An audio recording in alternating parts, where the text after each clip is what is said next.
Hello everyone, welcome to our YouTube channel Model Senior Secondary School.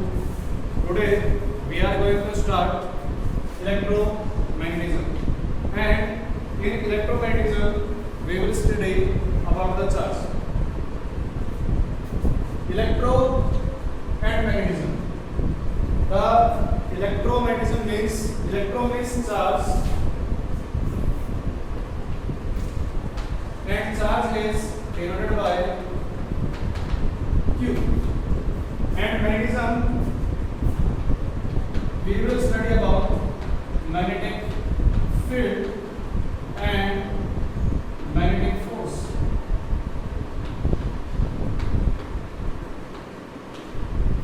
या हम simple भाषा में बात करें, जब हम बात करेंगे इलेक्ट्रोमैग्नेटिज्म की, तो इसमें बेसिकली हम पढ़ेंगे चार्ज को लेकर के। अब चार्ज क्या क्या प्रॉपर्टी शो करता है वो डिपेंड करता है उसकी लोकेशन के ऊपर। ये डिपेंड करेगा कि चार्ज किस तरीके से रखा हुआ है। अगर हम बात करें कि चार्ज अगर रेस्ट पर है, इट मींस अगर उसकी वेलोसिटी 0 है, चार्ज रेस्ट पर है, ये यूं बात करें उसकी वेलोसिटी 0 है, उस केस में जो चार्ज है क्या क्या प्रॉपर्टी शो करने वाला है उसकी हम बात करेंगे। अब चार्ज हम मान लेते हैं कि हमारे पास चार्ज है और ये रुका हुआ है, तो ये चार्ज खुद के अराउंड एक फील्ड बनाएगा और इस फील्ड को हम नाम देंगे इलेक्ट्रिक फील्ड। इसलिए बात करेंगे हम इलेक्ट्रिक फील्ड। और साथ ही साथ हमें यहाँ पर पता चलेगा कि इलेक्ट्रिक फोर्स कब लगेगी, इलेक्ट्रिक फील्ड का मीनिंग क्या रहेगा, और इसमें जब भी चार्ज रेस्ट पर रहेगा तो क्या क्या दिखाएगा। तो इसमें हम सबसे पहले पढ़ेंगे इलेक्ट्रोस्टैटिक्स, जो अपनी 12th क्लास में जिसमें जो फर्स्ट पार्ट है उसमें जो सबसे पहली यूनिट है उसका नाम है इलेक्ट्रोस्टैटिक्स। और इलेक्ट्रोस्टैटिक्स का मतलब ये खुद ही सजेस्ट कर रहा है, इलेक्ट्रो मींस चार्ज और स्टैटिक्स मतलब स्टेशनरी। अगर ये हमारे पास स्टेशनरी है, स्टेशनरी मतलब हो गया कि चार्ज रेस्ट पर है। और यहाँ पर जब रेस्ट की बात करेंगे हम तो पता चलेगा हमें सबसे पहले इलेक्ट्रिक फील्ड के बारे में, उसके बाद हम पढ़ेंगे इसके अंदर इलेक्ट्रिक फोर्स के बारे में, उसके बाद हम पढ़ेंगे इलेक्ट्रिक पोटेंशियल के बारे में, और साथ ही साथ हम पढ़ेंगे कैपेसिटेंस के बारे में। तो जितनी भी पढ़ाई हम पढ़ने वाले हैं, जब चार्ज कहाँ रहेगा रेस्ट के ऊपर, उस केस में जो पढ़ाई पढ़ेंगे हम वो हमारे पास होगा इलेक्ट्रोस्टैटिक्स। और जब यही चार्ज Q जब कांस्टेंट वेलोसिटी के साथ या वेलोसिटी u बने स्पीड के साथ मूव करना स्टार्ट कर देगा, यानी v इज कांस्टेंट। अगर ये कांस्टेंट रफ्तार के साथ क्या चल रहा है, मूव कर रहा है, उस केस में ये बनाएगा इलेक्ट्रिक करंट।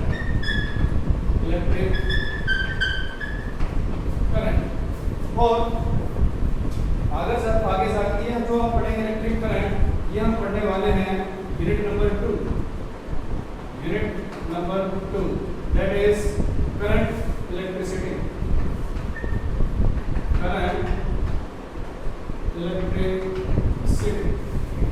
और हम आगे पढ़ेंगे कि साइंटिस्ट हमारे पास है H.C. Oersted, Hans Christian Oersted. उन्होंने एक करंट कैरिंग कंडक्टर लिया और करंट कैरिंग कंडक्टर के पास एक चार्ज को रखा, दैट इज Q। अब ये करंट कैरिंग कंडक्टर का मतलब ये हुआ कि करंट का मतलब है कोई भी हमारे पास कंडक्टर है, उस कंडक्टर में पॉजिटिव और नेगेटिव, पॉजिटिव एंड नेगेटिव, जितने पॉजिटिव होंगे उतने ही नेगेटिव होंगे। तो हमने देखा कि जिस डायरेक्शन में हमारे पास पॉजिटिव मूव कर रहे हैं, जिस डायरेक्शन में पॉजिटिव मूव कर रहे हैं, वो डायरेक्शन हो जाएगी करंट की। या सिंपली हम ये बात करें कि जिस डायरेक्शन में नेगेटिव चार्ज जाएगा, नेगेटिव चार्ज की बात करें हम, इलेक्ट्रॉन्स जिस डायरेक्शन में जाएंगे उसके ऑपोजिट करंट की डायरेक्शन होगी। उन्होंने करंट कैरिंग कंडक्टर लिया और इस करंट कैरिंग कंडक्टर के पास एक चार्ज को रखा और चार्ज के साथ लगी रेस्ट। लेकिन जो करंट कैरिंग कंडक्टर था इसमें चार्ज मूविंग और मूविंग चार्ज क्या बना रहे हैं इलेक्ट्रिक करंट और ये कैसा है रुका हुआ चार्ज है तो रुका हुआ चार्ज क्या बनाएगा इलेक्ट्रिक फील्ड। तो उन्होंने ये देखा कि इस करंट कैरिंग कंडक्टर का इस चार्ज के ऊपर कोई भी इफेक्ट नहीं। एक दिन गलती से क्या हुआ उन्होंने इस चार्ज को मूव कराया और मूव कराया तो ये जाना चाहिए था सीधा बट उन्होंने क्या ऑब्जर्व किया कि जो चार्ज है सीधा ना जाकर के उन्होंने अपनी डायरेक्शन को ही चेंज कर दिया।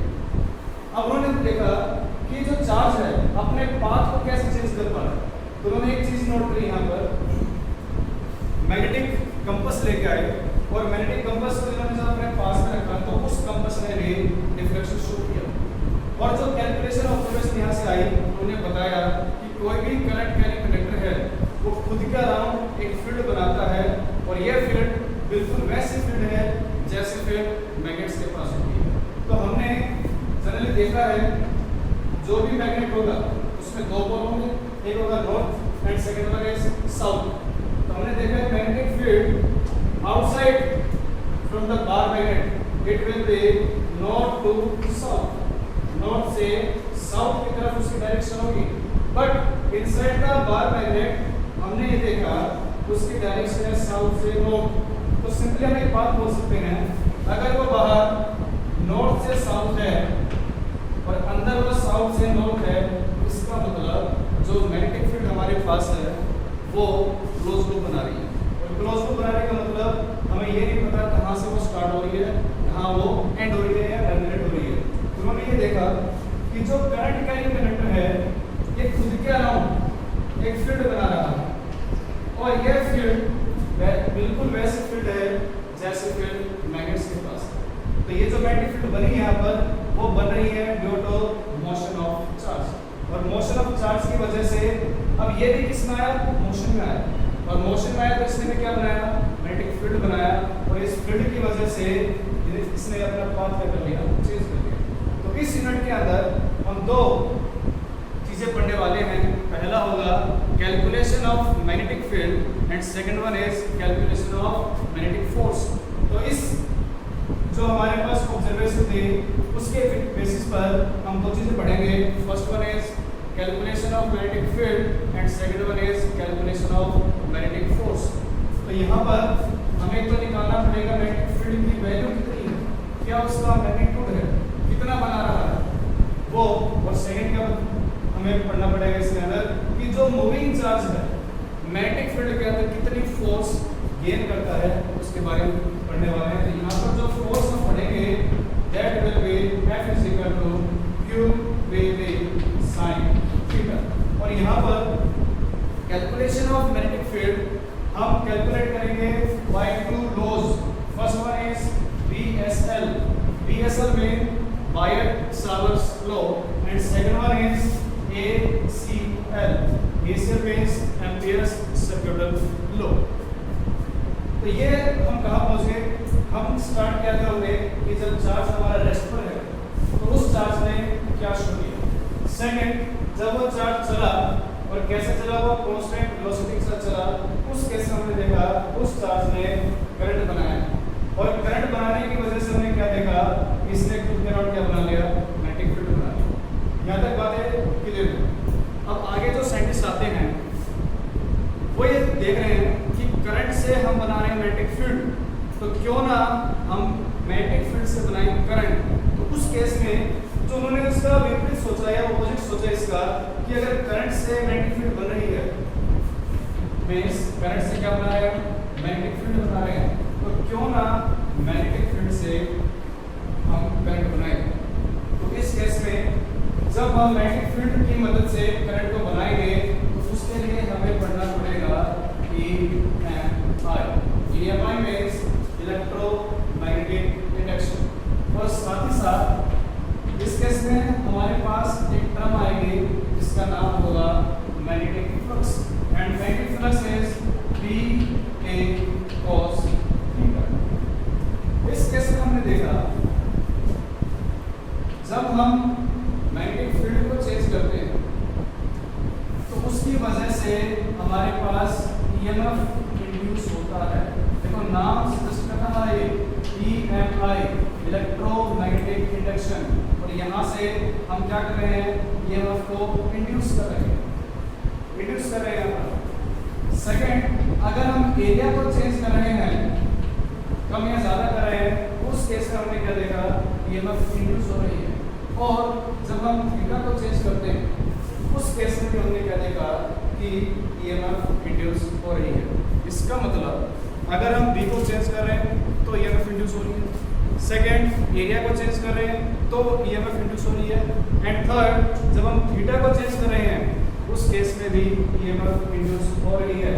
इसका मतलब ये हुआ, इन तीनों चीज़ों को मिलाकर मैं बोल रहा हूँ फ्लक्स।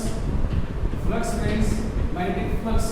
तो सिंपली एक बात बोलेंगे हम, जब फ्लक्स होगा हमारे पास EMF इंड्यूस होगा, that will B E is equal to minus a phi upon dt। इसका मतलब ये हुआ, जब हम फ्लक्स को चेंज करेंगे तब EMF इंड्यूस होगा। जब हम B को चेंज करेंगे तो हमारे पास आने वाला है स्टैटिक EMF, और जब हम एरिया को चेंज करेंगे उसकी वजह से जो EMF आएगा वो कहलाएगा मोशनल EMF। एंड थर्ड, जब हम थीटा को चेंज करके EMF बनाएंगे वो कहलाएगा हमारे पास पीरियोडिक EMF। तो यहाँ पर हम तीन चीज़ें पढ़ेंगे।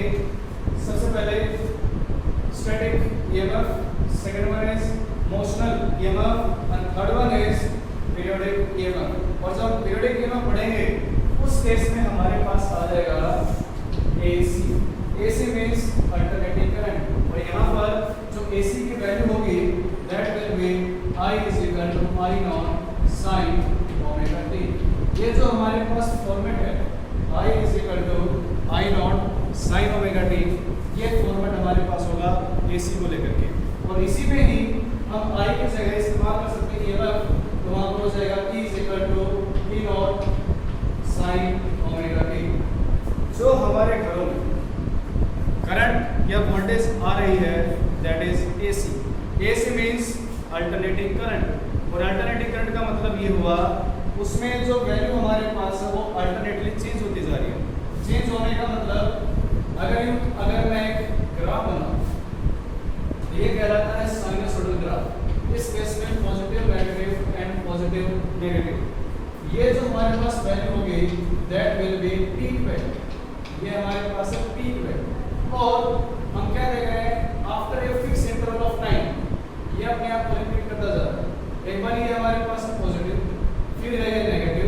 अब यहाँ इसके आगे जब चेक करेंगे तो ये बन गया पॉजिटिव, ये बन गया नेगेटिव, और आगे अगर इसको फर्दर बढ़ाते जाएंगे हम तो हमारे पास ये बन जाएगा पॉजिटिव और ये बन जाएगा नेगेटिव। तो जब एक साइकिल कंप्लीट हो रही है, नेक्स्ट जो साइकिल है जितना टाइम इसने लिया है वही टाइम हमारे पास इसका होने वाला है। अब ये बातें क्या थी, चार्ज रेस्ट पर था तो क्या हुआ, चार्ज ने मूव करना स्टार्ट कर दिया तो क्या हुआ। अब तक जो पढ़ाई हम पढ़ रहे हैं अप टू यूनिट नंबर 3, यानी हम बात करें calculation of magnetic field and calculation of magnetic force, यहाँ तक जो भी पढ़ाई हमने पढ़ी है उस केस में हमारे पास जो भी करंट या वोल्टेज की बात करेंगे ना वो हमारे पास DC है। DC मीन्स डायरेक्ट करंट की बात हो रही है। लेकिन जैसे हमने EMI वगैरह पढ़ना स्टार्ट कर दिया हमारे पास आ गया AC, this is alternating current. अब जो हमारे पास जनरेटर्स, वो जो जनरेटर्स या अल्टरनेटर की बात करेंगे ना, वहाँ जो करंट या वोल्टेज पैदा हो रही है वो हमारे पास है अल्टरनेटिंग इन नेचर, मीन्स उनका नाम है अल्टरनेटर। अल्टरनेटर मतलब उसमें हमारे पास जो सिग्नल होगा एक बार पॉजिटिव होगा एक बार नेगेटिव होगा। इसकी फॉर्म साइनसॉइडल हो सकती है, ट्रायंगुलर वेव हो सकती है, स्क्वायर वेव हो सकती है, वो डिपेंड करेगा हमें किस चीज़ की नीड है, उसके ऊपर हम इसको निकाल सकते हैं। ये बातें हुई जब चार्ज कांस्टेंट स्पीड के साथ मूव कर रहा है तब तक। यही चार्ज अगर एक्सेलरेट हो जाए, एक्सेलरेट होने का मतलब उसकी वेलोसिटी में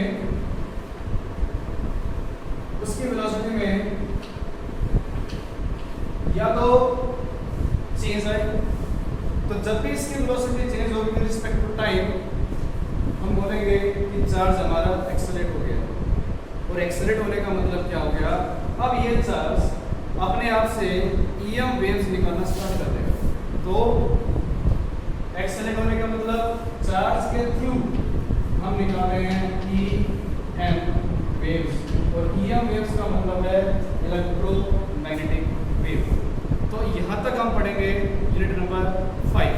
तो ये हमारे पास बेसिक क्लास 12 का, जिसमें हम फर्स्ट से लेकर के 5th यूनिट तक जो भी पढ़ाई करेंगे, इसी वजह से जो हमारे पास एनसीईआरटी की बुक्स हैं उनको 2 पार्ट्स में डिवाइड कर दिया गया है।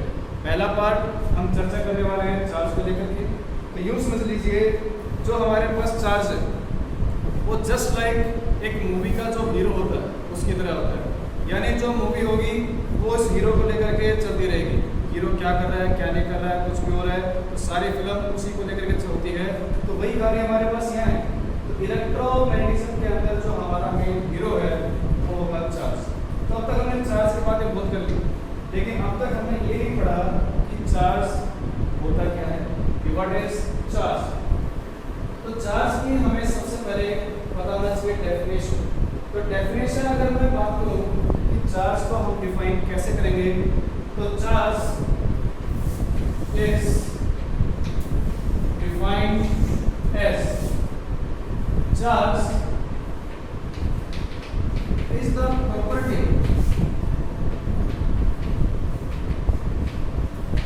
of material which produce or experience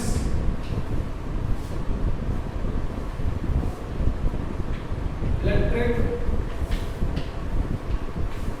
as well as magnetic effect।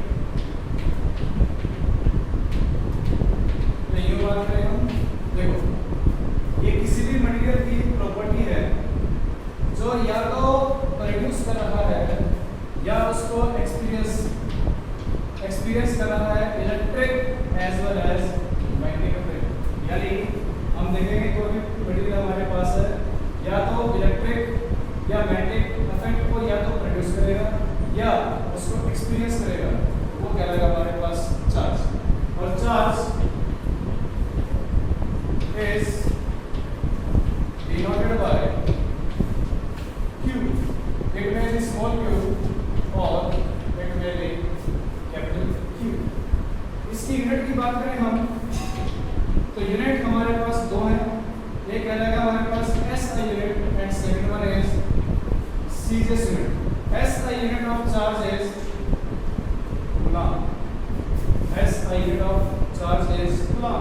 And CGS की बात करें हम, तो इसमें हमारे पास एक होगा ESU and second one is EMU।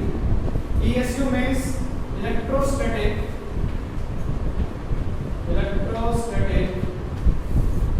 Unit and second one is electromagnetic unit. ESU means electrostatic unit and EMU means electromagnetic unit। यहाँ अगर हम बात करें ESU की, तो यहाँ पर हमारे पास क्या रहेगा स्टैट कूलम, और अगर हम बात करें EMU की, तो ये कहलाएगा हमारे पास एब्सोल्यूट कूलम।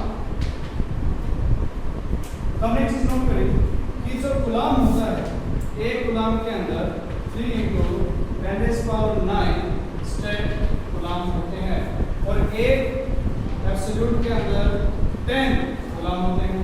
इसका मतलब ये हुआ एक एब्सोल्यूट कूलम के अंदर हमारे पास हो जाएंगे 3 × 10⁻10 स्टैट कूलम हो जाएंगे। और इसी के साथ हमारे पास जो चार्ज है 1 फैराडे, और 1 फैराडे होगा 96500 कूलम। तो ये हमारे पास कुछ बात करेंगे हम यूनिट्स की, तो ऐसे यूनिट में कूलम कहलाएगा, और सीरीज में हमारे पास 2 होंगी, एक ESU कहलाएगा and second one is EMU। और साथ ही साथ उनके बीच में हमने एक रिलेशन देखा कि एक कूलम के अंदर और एक एब्सोल्यूट कूलम में 10 कूलम होते हैं। इसका मतलब एक एब्सोल्यूट कूलम के अंदर हमारे पास 3 × 10⁻10 स्टेट कूलम होंगे और एक फैराडे के अंदर हमारे पास है 96500 कूलम। अब इन्हीं को आगे बढ़ाते हुए हम डिस्कस करेंगे Coulomb's law. Coulomb's law scientist का नाम था Augustine D coulomb. Augustine D coulomb. अब उन्होंने ये जो एक्सपेरिमेंट किया था, ये एक्सपेरिमेंट वैक्यूम में किया था और वैक्यूम में किया तो उन्होंने क्या देखा, हमारे पास कोई भी दो चार्ज है। सपोज करिए first is +2 charge and second is +2 charge. हमारे पास है एक negative charge, second one is negative charge, एक हमारे पास है positive and second one is negative. यानी जो चार्ज हम पढ़ रहे हैं, तो चार्ज के अगर मैं टाइप की बात करूं, टाइप्स ऑफ चार्ज, तो उस केस में हमारे पास चार्ज के दो नेचर होंगे, या तो वो पॉजिटिव होगा या फिर वो नेगेटिव होगा। अगर कोई भी दो चार्ज हमारे पास सिमिलर है, सिमिलर मींस पहला नेगेटिव दूसरा भी नेगेटिव, या फिर पहला positive second one is positive, उस केस में इनके अंदर रिपेल होगा। यानी ये चार्ज इसको भगाने की कोशिश करेगा और ये चार्ज इस चार्ज को भगाने की कोशिश करेगा।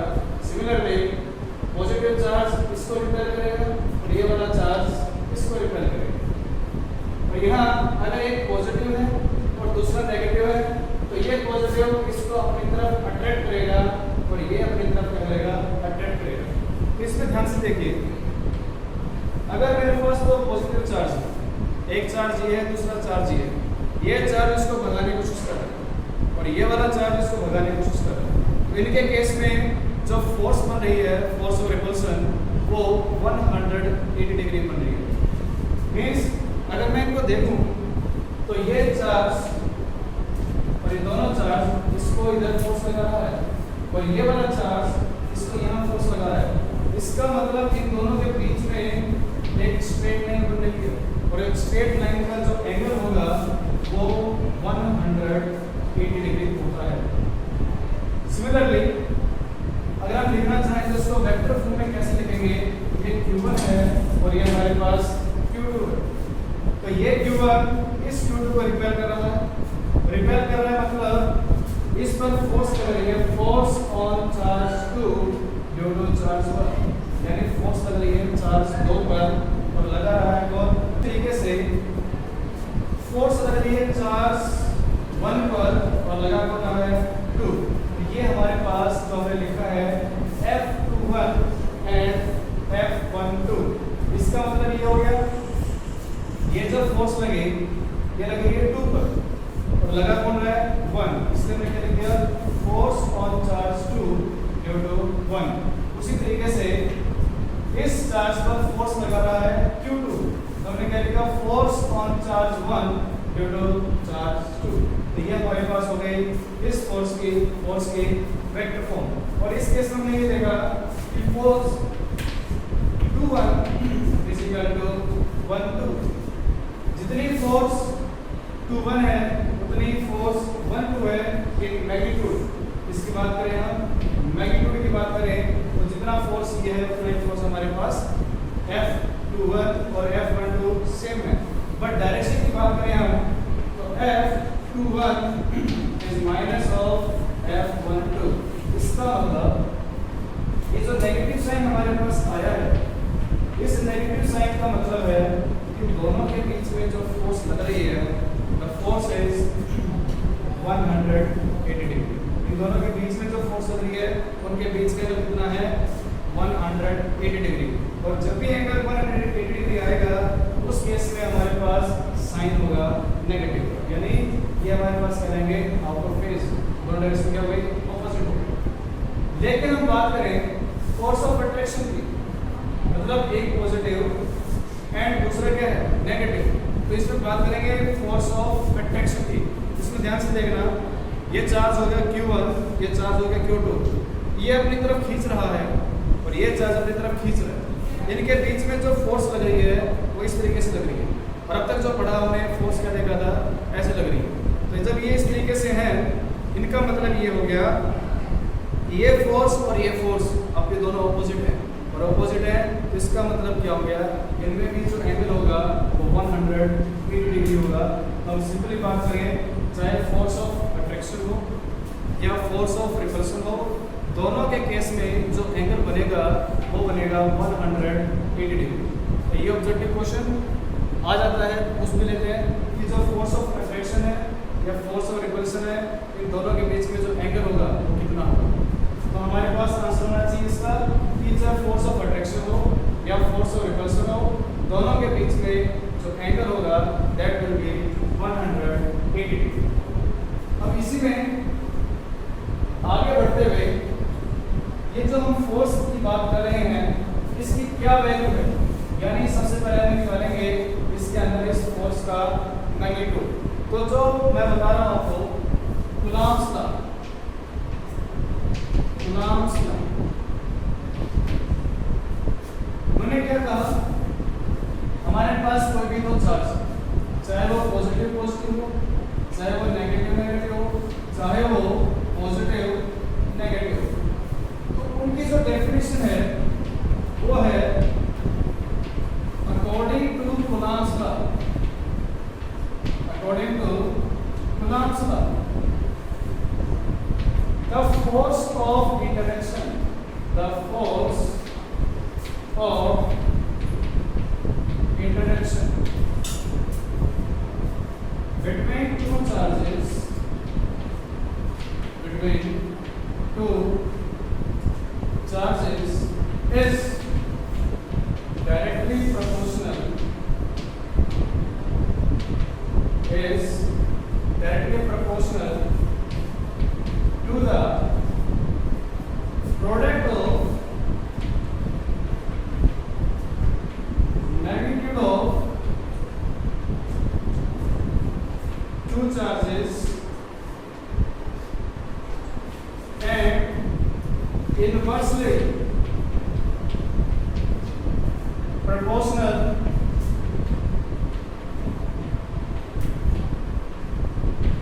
to the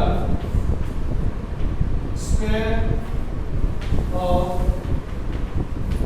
distance between them। देखिए ये उनकी स्टेटमेंट है, उन्होंने क्या कहा, द फोर्स ऑफ इंटरैक्शन, जब यहाँ पर शब्द आया है इंटरैक्शन, इंटरैक्शन का मतलब होता है इट मे बी अट्रैक्टिव और इट मे बी रिपल्सिव। जो फोर्स लग रही है दोनों चार्जेस के बीच में वो क्या है, डायरेक्टली प्रोपोर्शनल, डायरेक्टली प्रोपोर्शनल किसके, प्रोडक्ट ऑफ मैग्नीट्यूड, इस पे ध्यान देना, product of magnitude of charges and inversely proportional to the square of distance, to the square of distance between them. इसको समझने की कोशिश करते हैं कि जो स्टेटमेंट है वो क्या कह रही है। तो सबसे पहले मैंने आपको बताया ये जो एक्सपेरिमेंट हुआ था ये एक्सपेरिमेंट वैक्यूम में हुआ था, तो इसमें हमने क्या देखा, कोई भी दो चार्ज है, suppose this is Q1 and this is Q2 और इनके बीच का जो सेपरेशन है उसको मैं मान के चल रहा हूँ R। तो हमने इसमें देखा कि जो इनके बीच में फोर्स है वो डायरेक्टली प्रोपोर्शनल, ये जो हम सिंबल लगा रहे हैं this symbol is directly proportional, और किसके डायरेक्टली प्रोपोर्शनल है, to the product of magnitude. Product means Q1, ये जो ये लगाया इसका मतलब हम किसकी बात कर रहे हैं, मैग्नीट्यूड की बात कर रहे हैं। ये जो हम दोनों लगा रहे हैं साथ में, इसका मतलब किसकी बात हो रही है, मैग्नीट्यूड की बात हो रही है। इसका लगाने का मतलब अगर मैं ये लेके चल रहा हूँ, ये Q1 माइनस का है और Q2 पॉजिटिव है, तो Q1 के अगर मैं लगा रहा हूँ मैग्नीट्यूड, चाहे वो नेगेटिव हो चाहे वो पॉजिटिव हो, यहाँ जो चार्ज माना जाएगा वो हमेशा पॉजिटिव। यहाँ पर आप चार्ज का साइन नहीं लेंगे, यहाँ जो हम लेंगे वो उसका मैग्नीट्यूड है। सेकंड क्या कहता है, यही जो फोर्स है वो इनवर्सली प्रोपोर्शनल है। इनवर्स का मतलब 1 में क्या बोला गया, square of distance, square of distance, जो डिस्टेंस हमारे पास r उसका square square of distance, distance का स्क्वायर। तो यहाँ से हमें फोर्स के बारे में पता चला कि Q1 एंड Q2 ये तो क्या प्रोडक्ट एंड मैग्नीट्यूड, और साथ में ये प्रोपोर्शनल है, और आर स्क्वायर क्या हो गया इनवर्सली प्रोपोर्शनल हो गया। अब यहाँ जब इस डायरेक्ट प्रोपोर्शनल को हम रिमूव करेंगे और इक्वल का साइन लेकर आएंगे, तो इक्वल के साइन के साथ हमेशा कांस्टेंट आएगा। जब भी इसको हटाएंगे इक्वल का साइन लेकर आएंगे तो साथ में एक कांस्टेंट लगाना पड़ेगा, और कांस्टेंट हमारे पास हो गया k, और यहाँ पर वैल्यू हो गई Q1 Q2 upon r square. ये जो हमने k बोला है this is constant of proportionality, constant of proportionality, और इसकी जो वैल्यू होती है वो होती है हमारे पास 9 into 10⁻⁹। ये कांस्टेंट वैल्यू, और कांस्टेंट का मतलब ये होता है हम कहीं भी चले जाए यूनिवर्स के अंदर ये जो वैल्यू है ये फिक्स रहने वाली है। अब मुझे इसकी यूनिट भी पता लगानी है कि जो हमारे पास k है इसकी यूनिट क्या होगी। तो ये जो हमारे पास k होगा हम लिख सकते हैं इस k को f r स्क्वायर अपॉन में Q1 Q2, इसने क्या रखा इसको हमने भेज दिया, और एक मल्टीप्लाई में डिवाइड हो गए, हमारे पास हो गया f r square upon Q1 Q2। f का मतलब होता है न्यूटन, r स्क्वायर का मतलब होगा मीटर स्क्वायर, Q1 मतलब चार्ज, और चार्ज मतलब हमने पढ़ा इसके नोट के कूलम, और दूसरा हमारे पास Q2 इसके नोट के कूलम। यहाँ पर जो k है इसकी वैल्यू हमारे पास है 9 into 10⁹ न्यूटन मीटर स्क्वायर पर coulomb square. This is value of constant, and जो वैल्यू हमारे पास होती है वो 9 into 10⁹ न्यूटन मीटर स्क्वायर पर कूलम स्क्वायर। और यहीं से हम इसके डायमेंशंस निकाल सकते हैं।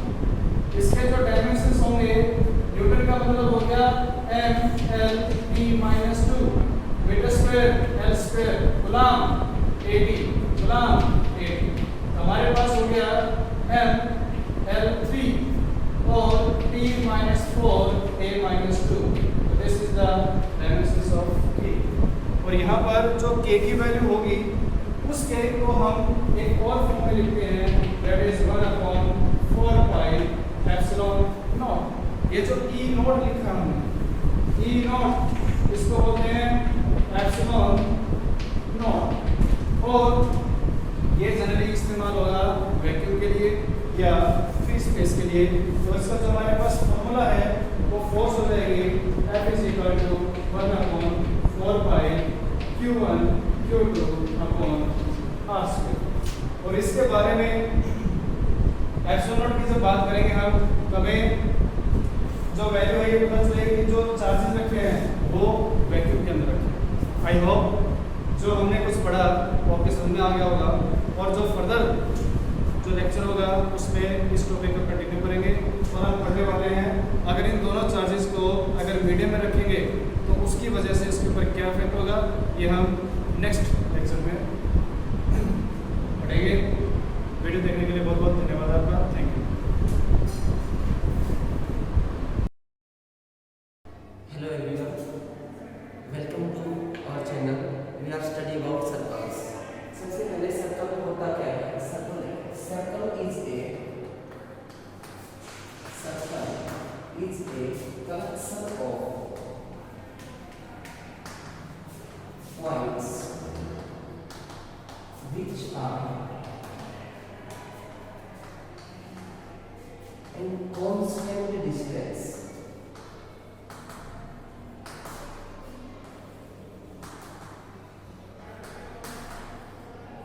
from a fixed point.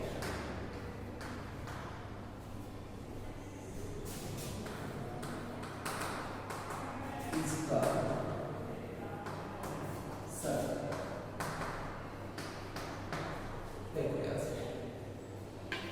कि मेरे पास यहाँ से ये जो डेफिनेशन में बोल रहे हैं एज इट इज कि मेरे पास एक कलेक्शन ऑफ पॉइंट्स है।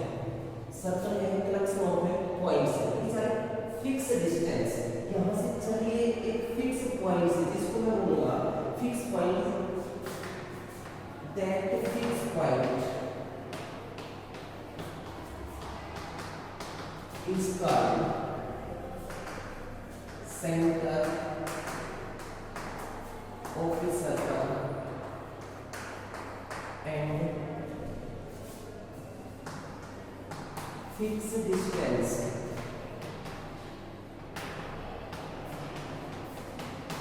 is called radius.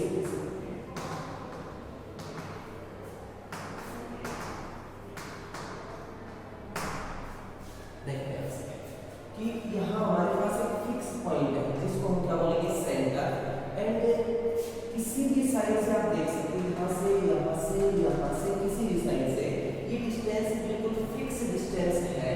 इस डिस्टेंस को हम क्या बोलेंगे, रेडियस बोलेंगे। अब हम इसके जनरल इक्वेशंस के बारे में बात करेंगे कि इक्वेशन ऑफ ए सर्कल किस तरह फॉर्म होती है। इससे पहले हम डिस्टेंस फॉर्मूला के बारे में डिस्कस करेंगे, क्योंकि डिस्टेंस फॉर्मूला से हमारी इक्वेशन ऑफ सर्कल फॉर्म हो रही है। देखो यहाँ से कि अगर मेरे पास कोई पॉइंट ए है जिसकी कोऑर्डिनेट है x1, y, एक पॉइंट मेरा b है जिसकी कोऑर्डिनेट है x2, y2। अगर मैं ये कहूँ कि मेरे को AB डिस्टेंस चाहिए, तो वो डिस्टेंस किस तरह से हम फाइंड आउट करेंगे। ये मेरा यहाँ से y एक्सिस, ये मेरा x एक्सिस, मैं यहाँ से परपेंडिकुलर ड्रॉ कर देता हूँ A से और B से x एक्सिस के ऊपर, और यहाँ से A से मैं परपेंडिकुलर ड्रॉ करूँगा यहाँ से जो B परपेंडिकुलर ड्रॉ किए वहाँ पर। ये मेरा कोई पॉइंट आ गया C, ये पॉइंट आ गया D, ये आ गया E। यहाँ से अगर मैं x एक्सिस से इस डिस्टेंस की बात करूँ, तो मेरी ये डिस्टेंस होगी x1, ये मेरी डिस्टेंस होगी x1। अगर मैं इस डिस्टेंस की बात करूँ यहाँ से इस डिस्टेंस की, तो मेरी ये डिस्टेंस होगी, कोऑर्डिनेट को देखते हुए ये मेरी डिस्टेंस होगी x2। तो अगर मैं यहाँ से इस डिस्टेंस की अगर बात करूँ, तो ये मेरी टोटल डिस्टेंस में से ये डिस्टेंस माइनस हो जाएगी, ये क्या हो जाएगी x2 माइनस x1, ये डिस्टेंस हो जाएगी x2 माइनस x1।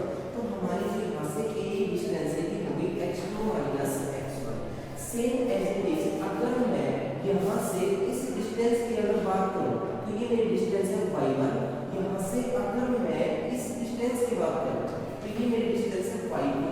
और अगर मैं इस डिस्टेंस की बात करूँ, सिर्फ इस डिस्टेंस की, तो टोटल डिस्टेंस में से मैं ये डिस्टेंस माइनस करूँ, तो मेरे पास ये डिस्टेंस आ जाएगी y2 माइनस y1, ये डिस्टेंस आ गई।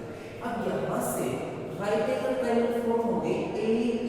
मेरे पास एक राइट एंगल ट्रायंगल है in triangle AEB, in triangle AEB मेरे पास एक राइट एंगल ट्रायंगल है।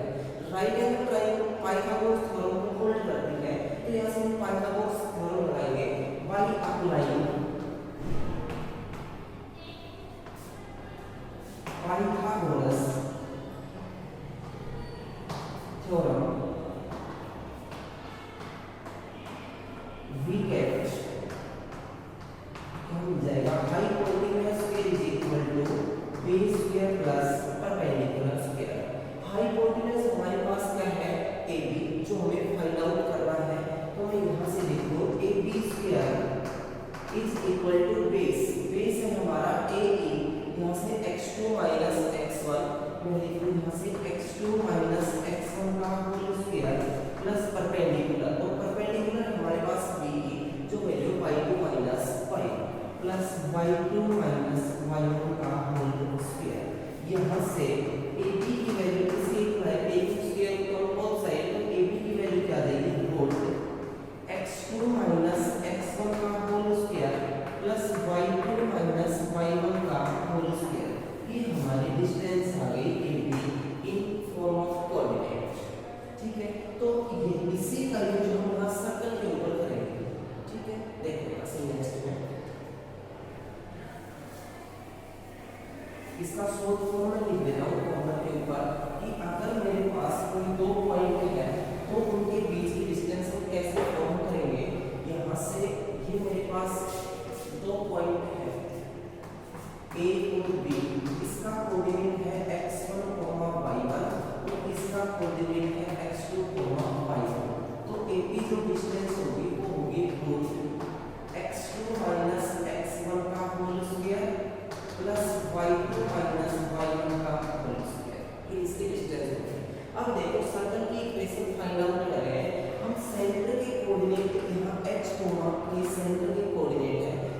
पॉइंट ले लेते हैं, जनरल पॉइंट सर्कल की बाउंड्री के ऊपर, कोई भी एक पॉइंट जनरल पॉइंट कहीं पर भी ले लो सर्कल की बाउंड्री के ऊपर x, y कोई भी एक पॉइंट ले लेते हैं। तो यहाँ से क्या मिलता है हमें कि एक पॉइंट ले लिया यहाँ P पॉइंट x, y, यहाँ से ये सेंटर का कोऑर्डिनेट है O पॉइंट, ठीक है। तो अब हमने यहाँ डेफिनेशन में पढ़ा है circle is collection of point, circle वो कलेक्शन ऑफ पॉइंट है which are at constant distance, जो कांस्टेंट या फिक्स डिस्टेंस है from a fix point, fix point से ये फिक्स डिस्टेंस है किसी भी साइड को मान लो। तो यहाँ से ये फिक्स डिस्टेंस है, हम इसी की बात करेंगे। ये मेरे पास रेडियस r है, तो वैल्यू क्या आ जाएगी, अगर मैं इसकी डिस्टेंस निकालूं तो r के इक्वल आनी चाहिए मेरी। यहाँ से वैल्यू क्या आ जाएगी आपके पास, अगर मैं OP की बात करूं तो ये मेरे पास r आना चाहिए, इसी से हम इक्वेशन फॉर्म कर देंगे। यहाँ से वैल्यू क्या आ जाएगी, OP डिस्टेंस है वो किसके इक्वल आ जाएगा, रूट सेम है इस coordinate distance between two points के बीच में कोऑर्डिनेट में देखें सेम है। यहाँ से ये दो पॉइंट ले रखे हैं, एक का कोऑर्डिनेट है x y और दूसरे का h k, इसकी हम डिस्टेंस निकालेंगे, क्या वैल्यू आ जाएगी यहाँ से x माइनस h का होल स्क्वायर प्लस में y माइनस k का होल स्क्वायर। यहाँ OP डिस्टेंस आ गई और OP है किसके इक्वल, r के इक्वल, जो रेडियस है उसके इक्वल। तो यहाँ से मैं लिख दूं यहाँ से रूट x माइनस h का होल स्क्वायर प्लस में y माइनस k का whole square is equal to r। Scaling on both side, scaling on both side we get, तो आपको क्या मिल जाएगा यहाँ से x माइनस h का होल स्क्वायर प्लस में y माइनस k का whole square is equal to r square. ये हमारी जनरल इक्वेशन ऑफ सर्कल है, ठीक है। ये हमारी स्टैंडर्ड इक्वेशन ऑफ सर्कल। अब यहाँ से हम बात करेंगे दूसरा केस, ये हमारी स्टैंडर्ड इक्वेशन ऑफ सर्कल। हम दूसरा बात करेंगे जब हमारा जो सेंटर है वो किसके ऊपर हो, ओरिजिन पे। If centre lies on origin, मतलब हमारे सेंटर के कोऑर्डिनेट क्या हो जाएंगे 0,0। यहाँ सेंटर के कोऑर्डिनेट थे h, k, जहाँ h और k है वहाँ हम रिप्लेस कर देंगे 0 और 0। तो हमारी इक्वेशन क्या आ जाएगी यहाँ से x माइनस 0 का होल स्क्वायर प्लस में y माइनस 0 का whole square is equal to r square. यहाँ इक्वेशन बन गई हमारे पास x square plus y square is equal to r square. ये इक्वेशन ऑफ ए सर्कल है passes having centre origin, having centre origin 0 0 के ऊपर। यहाँ से हम कुछ पॉइंट डिस्कस कर देंगे कि अगर हमारा सर्कल x एक्सिस से टच करता हुआ, फर्स्ट क्वाड्रेंट में x एक्सिस से टच करता हुआ जा रहा है कि ये हमारा y एक्सिस, ये हमारा x एक्सिस, जो सर्कल है वो x एक्सिस को टच करता हुआ जा रहा है। इसके कोऑर्डिनेट है यहाँ से h, k, सेंटर के कोऑर्डिनेट आगे। अगर मैं यहाँ से इस डिस्टेंस की बात करूँ तो ये मेरे पास रेडियस है और ये डिस्टेंस किसके इक्वल होगी, ये होगी हमारी k के इक्वल, जो y वाला कोऑर्डिनेट उसके इक्वल होगी ये डिस्टेंस। तो यहाँ से हमारे पास रेडियस भी है, यहाँ से हमारे पास रेडियस भी आ गई और हमारे यहाँ से पॉइंट भी आ गए। और अगर मैं यहाँ पर बात करूँ इसकी, तो यहाँ से हमारे पास पॉइंट आ जाएंगे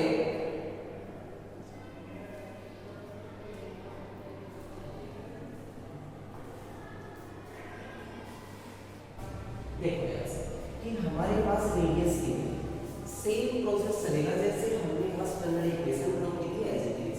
कोई भी एनी पॉइंट ले लो, यहाँ पर हमने P पॉइंट ले लिया, कोई एनी पॉइंट P जिसके कोऑर्डिनेट ले लो x, y। तो यहाँ से हम इसकी डिस्टेंस निकालेंगे सेम प्रोसेस जैसे हम पहले कर चुके हैं। यहाँ से इक्वेशन क्या आ जाएगी x माइनस h का होल स्क्वायर प्लस में y माइनस k का whole square is equal to हमारे पास आएगा r का स्क्वायर और r हमारा क्या है यहाँ पर k। तो यहाँ इज इक्वल टू k का स्क्वायर। वैल्यू क्या आ जाएगी यहाँ से x square plus h square minus 2xh plus में y स्क्वायर प्लस में k square minus 2yk is equal to k square. k square से k स्क्वायर कैंसिल हो जाता है यहाँ से वैल्यू क्या आ जाती है आपके पास x square plus y square, यहाँ से minus 2xh minus 2y plus x square is equal to 0। जब हमारा सर्कल है वो टच करे एक्स एक्सिस को, सेम एज इट इज जब हमारा सर्कल टच करेगा वाई एक्सिस को, मैं इसको थोड़ा रफ कर देता हूँ, देखो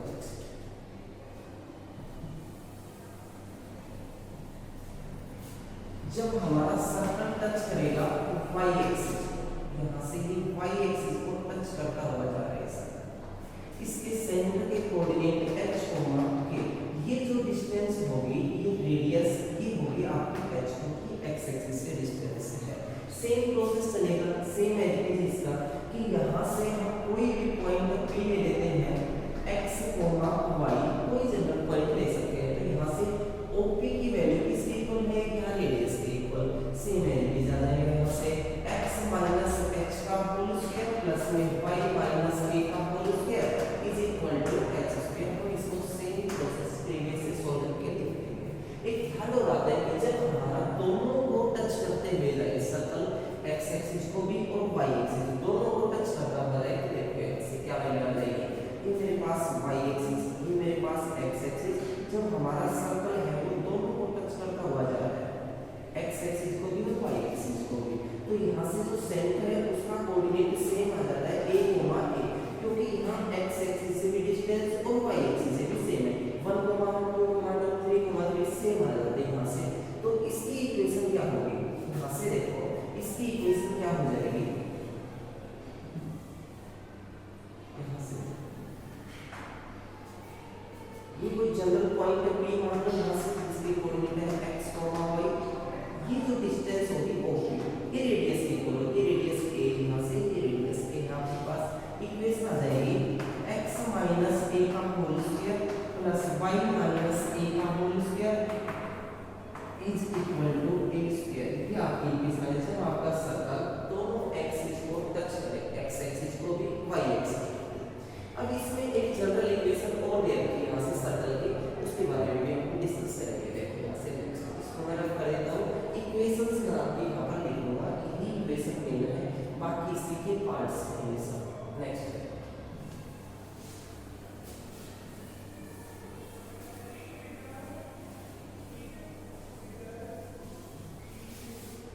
पूरी जो एक्सरसाइज है वो इसके ऊपर ही डिपेंड है, पूरे बेसिक के ऊपर ही डिपेंड है एक्सरसाइज। वो मैं ही लिख देता हूँ यहाँ से स्टैंडर्ड इक्वेशन,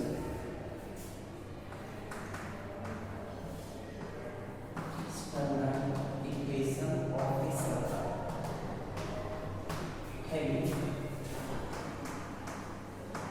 सेंटर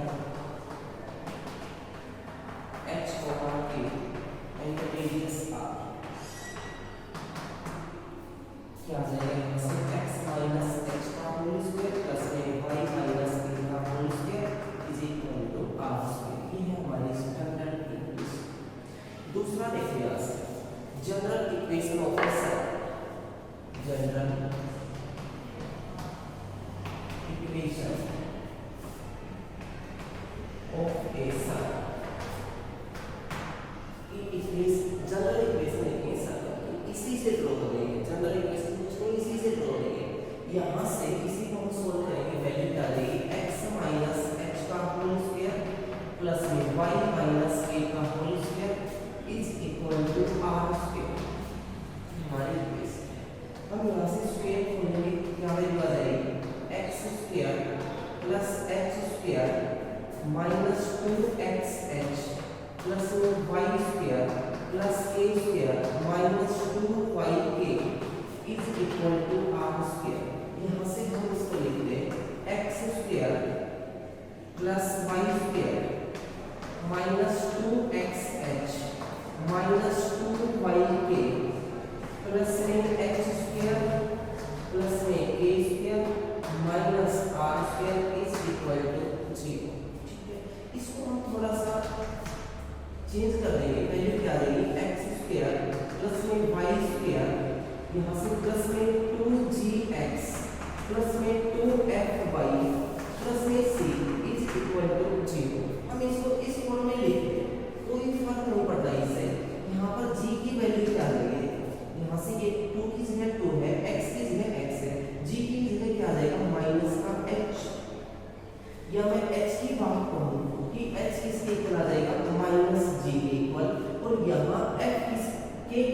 इक्वल आ जाएगा k is equal to minus f।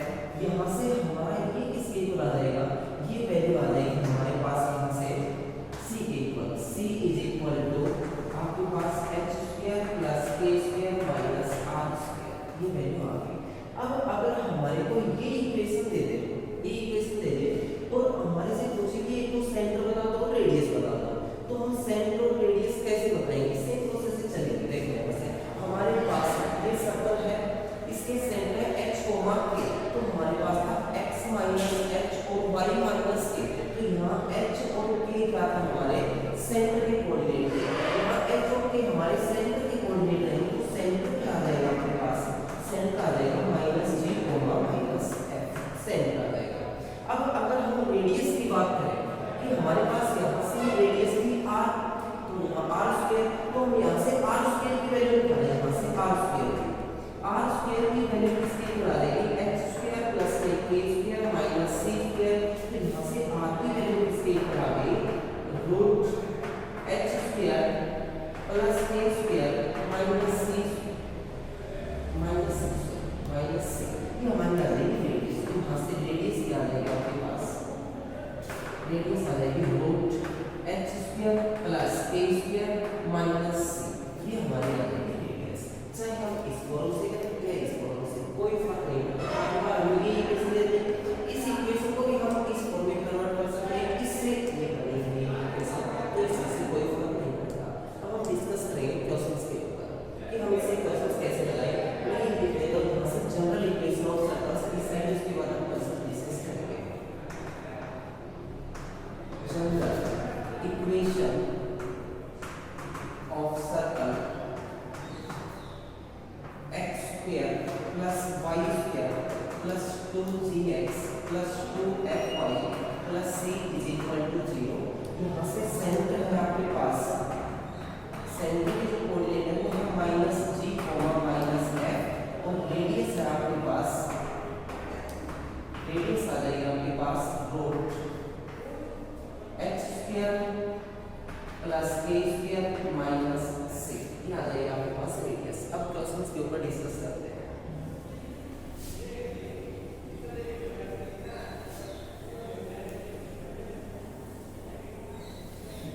देखो यहाँ से फर्स्ट क्वेश्चन क्या बोल रहा है,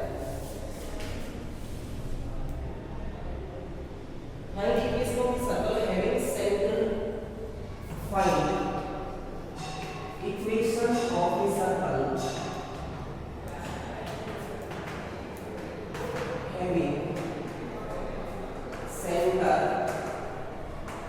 2, 3 and radius 4 unit। हमें एक सर्कल की इक्वेशन बनानी है जिसके पास यहाँ से सेंटर लेते हैं 2, 3, ये सेंटर के कोऑर्डिनेट और रेडियस है वो है 4। तो जैसे हमने जनरल इक्वेशन देखी, मेन काम यही है, इसके अलावा कुछ नहीं। जैसे कहीं पर भी एग्जाम में किसी भी एग्जाम में क्वेश्चन कर रहा हूँ, मेन चीज नहीं है, बेसिक चीज मेन चीज। इसके बाद क्वेश्चन में देखो सेम काम होगा जैसे बेसिक में हो रहा है। यहाँ से ये मेरे पास कोई एक सर्कल है, इसके सेंटर है O, जिसकी कोऑर्डिनेट देते हैं 2, 3। यहाँ से इसकी रेडियस, ये रेडियस देती है ये 4 यूनिट। सेम प्रोसेस से चलेगी कि मैं कोई जनरल पॉइंट P मान लेता हूँ x, y। तो यहाँ से अगर मैं OP डिस्टेंस लूँ तो ये मेरे पास 4 यूनिट आनी चाहिए। यहाँ से वैल्यू उसमें चलेगी, या फिर आप डायरेक्ट भी वैल्यू रख सकते हो। यहाँ सेंटर की कोऑर्डिनेट h, k है, तो यहाँ h और k की वैल्यू रख दो, रेडियस की वैल्यू रख दो, या उसकी तरह चलना चाहे सेम चलो, कोई फर्क नहीं पड़ता इससे। तो यहाँ से अगर आप डायरेक्ट वैल्यू रखना चाह रहे हो तो h और k की वैल्यू रख दो। यहाँ से वैल्यू आ जाएगी x माइनस 2 का होल स्क्वायर प्लस में y माइनस 3 का whole square is equal to 4 का स्क्वायर। ये हमारी इक्वेशन है। अगर हम डिस्टेंस से देखें तो सेम प्रोसेस से यहाँ से OP डिस्टेंस है वो 4 के इक्वल रहेगी, तो यहाँ से OP स्क्वायर है वो किसके इक्वल रहेगी, 4 का स्क्वायर। OP का स्क्वायर निकाल दो यहाँ से, तो यहाँ से डिस्टेंस कैसे मिलेगी, x माइनस 2 का होल स्क्वायर, x माइनस 2 का होल स्क्वायर प्लस में y माइनस 3 का whole square is equal to 4 का स्क्वायर 60। ये हम इक्वेशन निकाल इसके अंदर क्वेश्चन क्या क्या पूछ सकता है, इसके अंदर सेंटर दे देगा, रेडियस दे देगा, इक्वेशन पूछ लेगा, इक्वेशन दे देगा और सेंटर पूछ लेगा। कभी वो ये कहेगा कि दो लाइन इंटरसेक्ट कर रही है, वहां सेंट्रलाइज कर रहा है, रेडियस देखा आपको, तो आपसे इक्वेशन पूछ सकता है। कभी ये कहेगा कि दो सर्कल टच करके जा रहे हैं, वहां से इक्वेशन अलग अलग डिस्कस करेंगे। नेक्स्ट देखो, next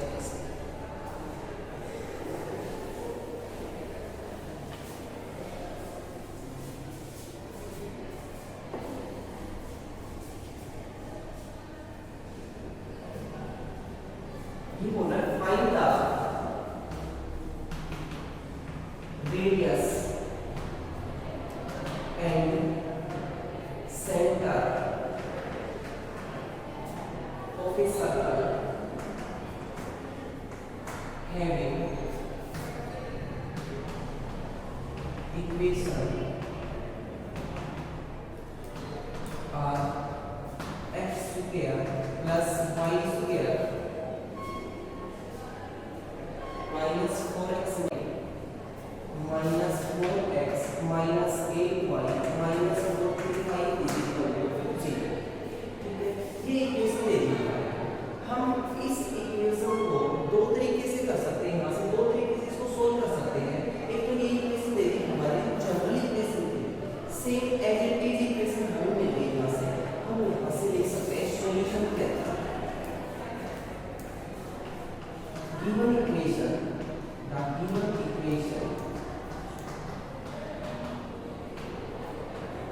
is x square plus y square minus 4x minus 8y minus 45 is equal to 0। given equation, completing the given equation, completing the given equation by general equation।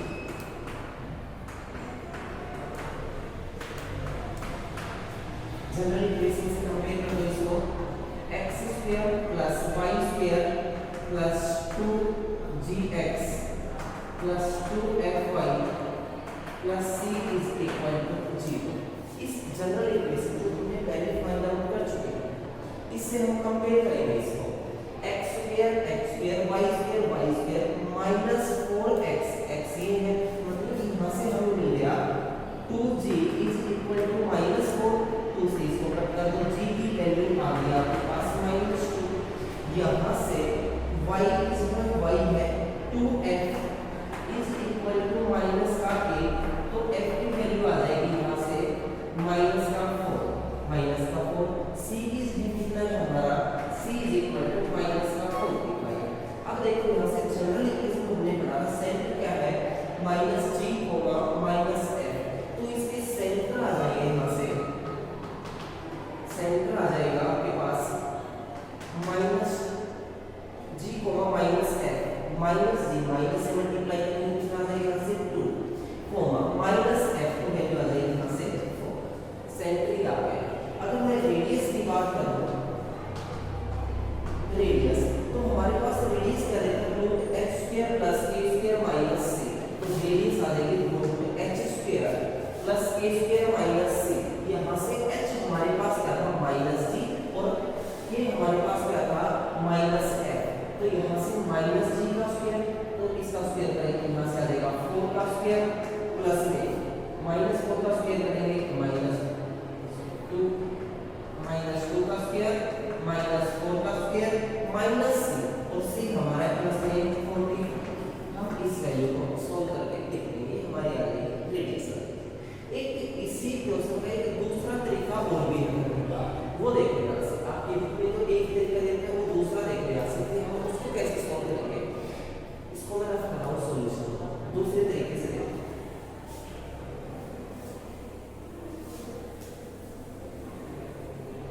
हमने previous class में पढ़ा था completing square method, हम उसी को follow करेंगे और यहाँ पर इस इक्वेशन को हम स्टैंडर्ड जो इक्वेशन है उस फॉर्म में कन्वर्ट कर देंगे, तो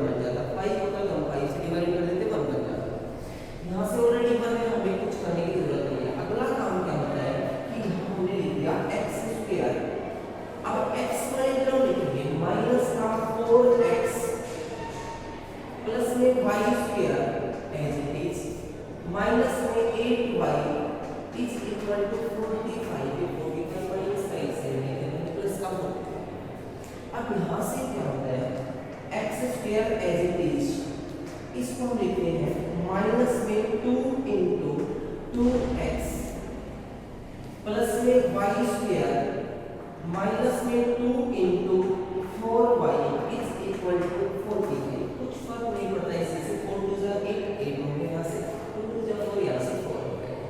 यहाँ क्यों लिखा? क्योंकि हमने यहाँ से दो आइडेंटिटी पढ़ी है, a प्लस b का होल स्क्वायर और a माइनस b का whole square.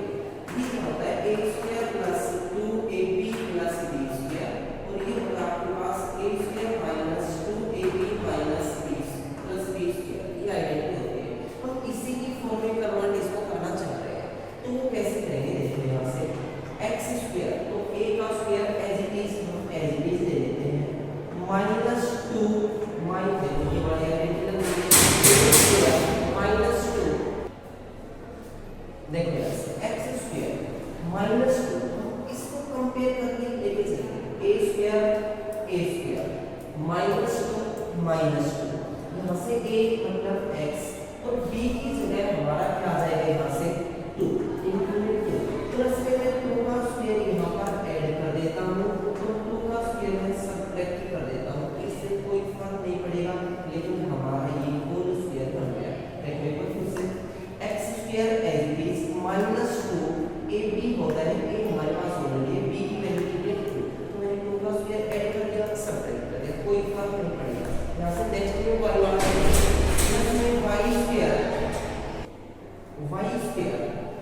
Square minus 2 into y into 4। देखो माइनस 2 ab माइनस 2 ab, तो a की वैल्यू है, b की वैल्यू हमारी 4, तो b की वैल्यू का स्क्वायर ऐड कर दो और यहाँ से सब्ट्रैक्ट कर दो, कोई फर्क नहीं पड़ता, इज इक्वल टू 45।